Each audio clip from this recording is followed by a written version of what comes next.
counsel. The district attorney is present. Ladies and gentlemen, I want to remind all of you that this is a court of law, not an amphitheater, and we expect you to behave accordingly. No matter what your reaction is to the court's decision today, I would urge you to save it till you're away from the courthouse so you don't get yourself arrested.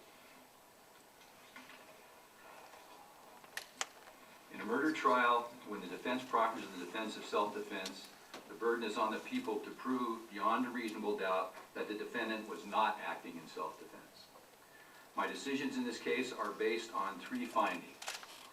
First, given the prior history between the various parties, the circumstances on the day in question, including the behavior of Salinas and the hostile and violent reaction by Danny to the presence of the defendant, the behavior of the defendant after the shooting, including summoning the police, preserving the weapon, declining to flee, and identifying himself as a shooter to the police, I cannot find beyond a reasonable doubt that the defendant did not actually believe that his actions were necessary to defend himself and his family from imminent harm.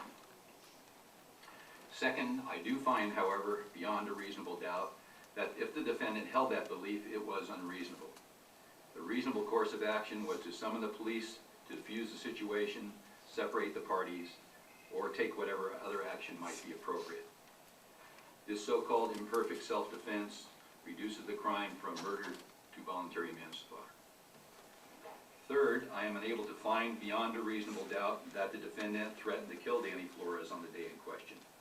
Salinas Suber is the only witness who allegedly witnessed that allegation, or that threat, and while it's true that she made the allegation to the police on two different occasions, she testified here under oath that she exaggerated the allegation because she was angry with her father. Although it's likely the defendant made such a threat, the defendant denies it, and there's at least a reasonable possibility that Salinas was venting her anger rather than being factual when she made those allegations to the police. So based on these findings, the court's verdict is as follows. As to count 1, second-degree murder, the court finds the defendant not guilty. As to count 2, voluntary manslaughter, the court finds the defendant guilty. The court finds the allegation of use of a firearm to be true. As to count 3, attempted threats of violence, the court finds the defendant not guilty. As to count 4, assault with a semi-automatic firearm, the court finds the defendant guilty. The court recognizes that Mr. Suber did not intend to shoot his daughter, but under our law, if you unlawfully shoot at someone and happen to hit someone else, you're just as culpable as if you hit the person you were intending to hit. The court finds the use of a weapon, the use of the firearm allegation pursuant to Penal Code Section 12022.5 to be true as to count 4, and also the allegation that he inflicted great bodily injury on Salinas Suber pursuant to Penal Code Section 12022.7. As to the other counts, there really has not been any dispute. The attorneys didn't even address these matters in their arguments. As to count 5, the possession of a concealed firearm in a vehicle, pursuant to Penal Code Section 12025A1, the court finds the defendant guilty. As to count 6, having a loaded and registered firearm, the court finds the defendant guilty. The court orders the matter referred to the probation department for preparation of a pre-sentence report. The court also invites both counsel to prepare a sentencing memorandum as to what the court's options are. I'm more interested in what my options are than what you think I should do, but I'm sure you will tell me that as well. And we need to figure out a date for sentencing that will accommodate all parties. I think like about 2 months stronger.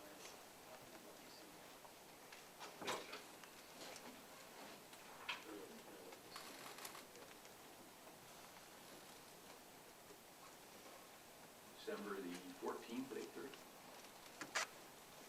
Thank you very much. If you anticipate that the sentencing hearing is to be lengthier than perhaps a half hour, then I would urge you to notify me that ahead of time. We may want to specially set it. I think that's probable. I understand that, but We'll let you know closer to it. what will be reasons? Thank you very much.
Hang on.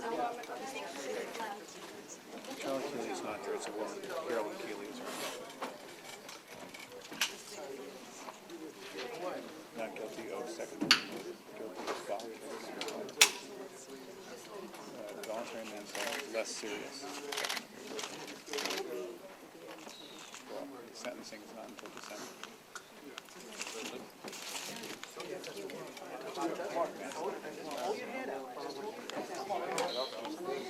Can we go? We're waiting for them to tell us if we can go. We can't leave. We can't leave the sheriff's tell us. Like, tell us we can go. I mean, we're...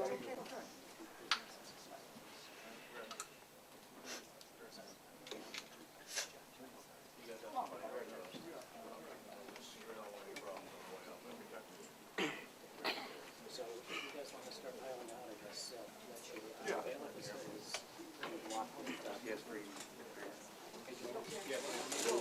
Margaret. Leave him alone. Let it go. It's good. They want, that's the job. They want. Yes. We have it. how far you go. There's still something about that. There's still people. We'll stay till you tell us to leave. Yes. Hang out. Take a deep breath and wait.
I'll call you.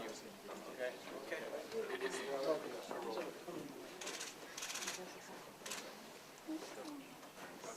Was not guilty of murder, was guilty of voluntary manslaughter on what the judge referred to as imperfect self-defense, not guilty of making a threat with the intent to terrorize, and guilty of assault with a deadly weapon, and of the other two charges involving possession of the firearm. Is he possible? No, he is not. The judge released him. He continues on bail, as he has since May 7th, and he will remain on bail until sentencing, which is now scheduled for December 14th.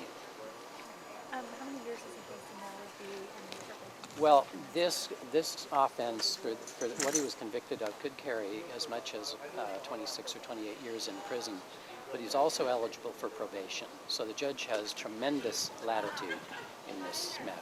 What do you think about the outcome?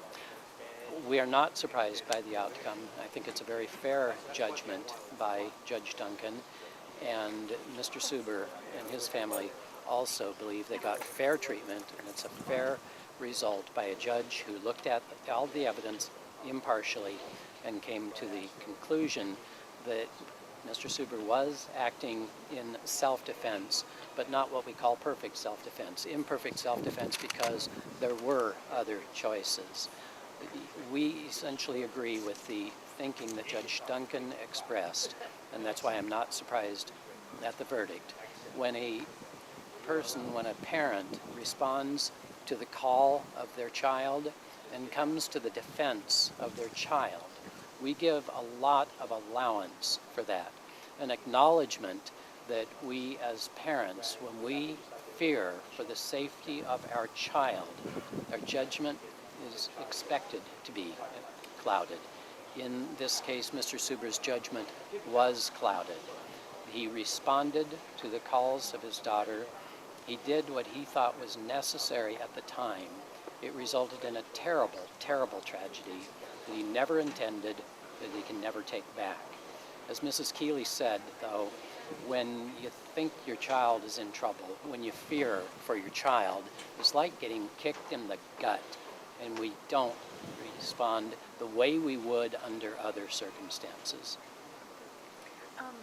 What were his choices that day? I mean, Well, as everybody has said, the choices would be to go to the car and leave, to try to get Selena to come with him, to get to a cell phone, to call neighbors. Looking back on it, he sees, of course he sees that there were all those things that could have been done.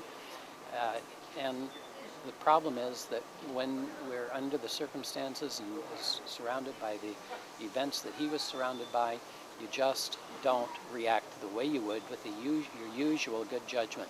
This is a man who went 62 years through life without ever being in any kind of trouble. He's a father and a grandfather and a husband, a person who takes care of his family, a person who works hard and has lived a law-abiding life. And he had responded time after time after time to Selena's calls for help, and he had intervened successfully on previous occasions. He had no reason to believe that it was going to be any different that morning. does anyone ever win in situations like this? I mean, obviously, someone's life was lost. Yes, and no, there is no win. Of course, there's no win. Was Selena a victim of domestic violence or any kind of? There was evidence presented at this trial that there had been